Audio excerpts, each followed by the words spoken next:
At 9:05, we want to shift the picture here because, we just had the storm threat. We're going to switch now to the heat threat. Of course, we didn't have many impacts, but of course, Consumers Energy is preparing for major heat over the next couple of days. And joining us live is Matt Johnson from Consumers Energy. Matt, we're of course gearing up for that heat right now.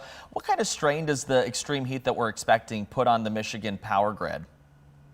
Well, hey, Tanner, thank you guys so much for having us, first of all. And we're glad that we were spared from those storms last Yeah. night, certainly. And our thoughts to those folks on the east side of the state who are dealing with that right now. But yes, we are expecting a heat wave, as you guys have kind of been mentioning. It is summer, and, every summer we're prepared. We have several different programs and options for customers available to kind of help you manage your energy usage. That's really the best thing that we can all do to help keep the grid healthy and strong this summer is to take our own sort of personal responsibility for managing our energy usage. And there's lots of different ways that we can do that. Yeah, we're going to get to some of those ways here in just a second. But on the consumer side of things, how do you guys prepare for a big energy demand spike like what we could potentially see in the next week?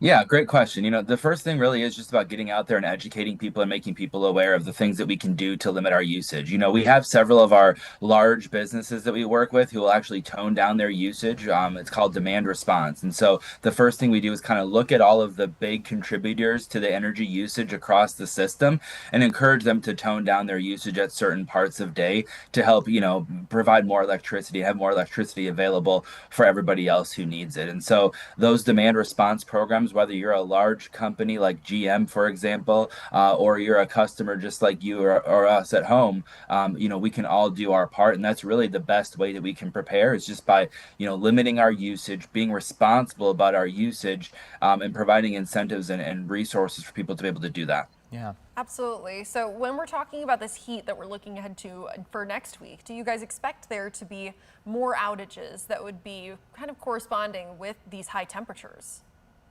Not necessarily power outages, right? Typically, the heat is something that we monitor, and we want to monitor our usage to ensure that the grid is healthy and strong. But as far storms are typically the things that really would cause outages more than the heat would, and so not necessarily concerned about that at this point. We work with a regional system of utility operators across the country to sort of constantly monitor and watch our usage and what the demand is predicted to be and how we can meet that demand. And we are very confident that we have all the generating resources available in the state of Michigan to be able to generate the electricity that we need to meet the demand of the system. And so it's really just kind of monitoring that supply and demand like it is with many other things that we're doing a year round, but especially in the summer. Yeah, absolutely. So let's talk about things that we can do at home. So the folks at home are wondering, what can I do maybe right now or even next week in the peak of the heat? What are some things that we can start to do to help reduce the strain on the energy grid?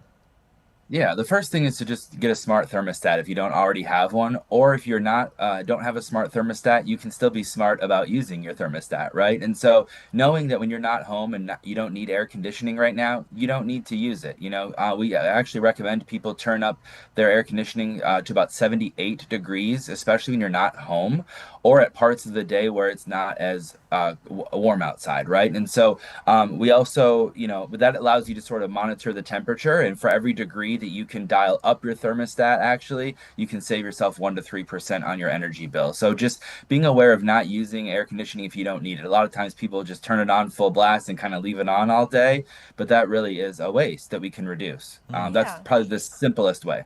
So turning up your thermostat, of course, a great idea to be able to kind of conserve some of that energy. But what about things like closing your blinds, especially during the day, closing curtains, or even the switching of your ceiling fan to try to conserve some of that energy?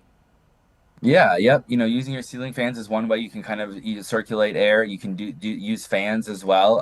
It certainly does help to, keep some of the heat out, right? Just like in the winter, we want to keep the cold out and keep the warm in. Well, now in the summer, we want to keep the heat out and keep the cool in, right? And so, yes, it does help to, close your blinds and be aware of that as well. The other thing to think about is, doing dishes, doing laundry, avoiding doing those things during peak times of the day. Even using hot water, right?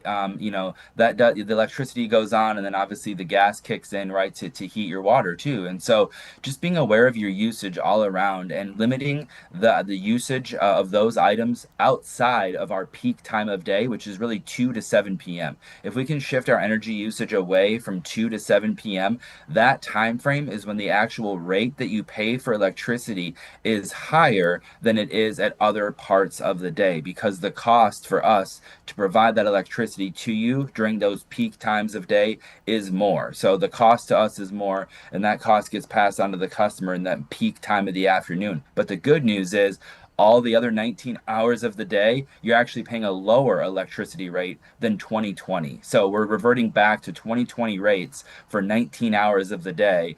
And so you can save money that way too. So just really being aware of your usage and when you're doing those activities. Yeah, it's something I certainly try to keep in mind during the summer months, is to try and reduce energy as much as possible. You know, people are out during the day typically to, go to work and things like that. So hopefully, fingers crossed, you can kind of help in that way. But I want to ask too, because these peak summer hours, what is the range for that? Just so people have an idea of when these summer hours are in effect. I would imagine they've already started for the summer, right?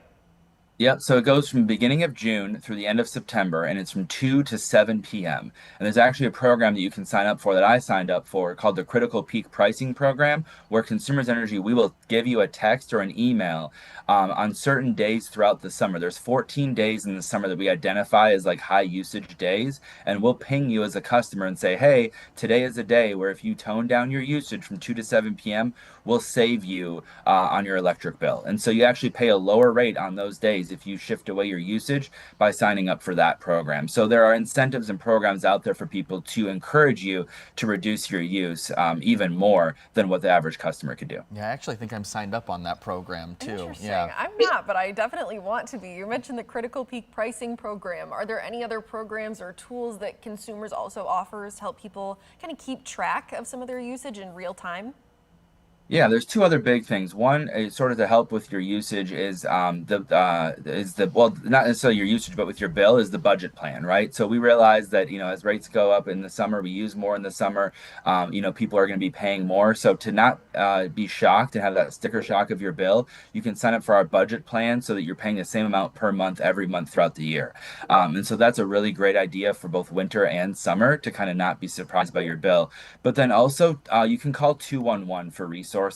211 connects you with nonprofits across the state who help us and others to encourage people to, find resources available in their communities to help them. Okay, so whether it's state resources or local resources, or finding a cooling center if it's really hot out, 211 is another great resource for people. We do high bill alerts as well, where we'll kind of notify you if you're using more. We sort of see your usage going up exponentially. We'll kind of let you know that, so you can, to your question, say, hey, okay, it looks like I'm using a little bit more than I should be. Let me be aware of that and tone down my usage. So we will let you know what you can do, and we'll encourage that open line of communication to help you save money. Yeah, you just mentioned two things that I might want to go and look into and see if I might be able to utilize those. Matt, what's your message to customers as we kind of not only head into this big stretch of, high heat over the next week or so, but I mean, we're getting into the peak summer months here, and so we know that we're going to be no stranger to heat over the next couple of months. What's your message to folks as they kind of head into this heating season? Yeah, well, we want people to know that you can count on us to provide, that air conditioning for you, and that reliability that we promise so much, and that we're so committed to. We want you to be able to keep cool and keep comfortable in your homes this summer.